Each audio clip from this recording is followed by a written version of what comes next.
Microsoft Word is an essential tool for teachers and students, but poor formatting can make even the best content look messy or unprofessional. In this video, we'll cover the most important Word formatting tips that every teacher and student should know to save time and create polished, professional documents. First, let's talk about styles and headings. Many people manually change fonts, sizes, or colors for titles and subheadings, but this can lead to inconsistent formatting. Using Word's built-in heading styles not only keeps your document consistent, but also works with the navigation pane, allowing you to quickly jump between sections, a huge time saver for lesson plans, research papers, or long essays. Next is proper use of spacing and indentation. Avoid pressing the spacebar multiple times to align text or create indents. Instead, use Word's paragraph settings to adjust spacing, line height, and indents.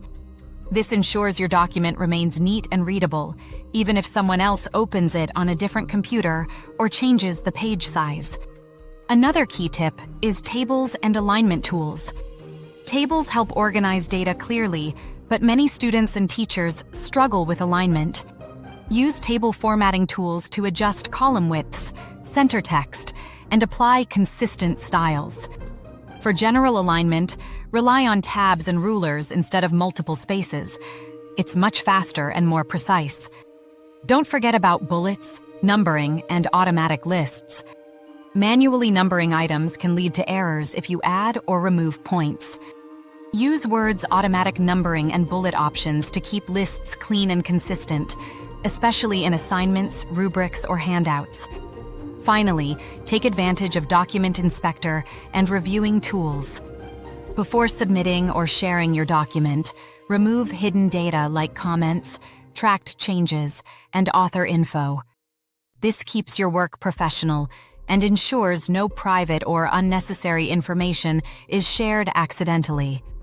By following these essential Word formatting tips, using styles, adjusting spacing, formatting tables, applying automatic lists, and cleaning up documents before sharing, teachers and students can create documents that are not only well organized, but also visually professional. If you found these tips helpful, make sure to like this video and subscribe for more Word tutorials, productivity hacks, and educational tools. Hit the notification bell so you never miss an update, and thanks for watching. See you in the next one.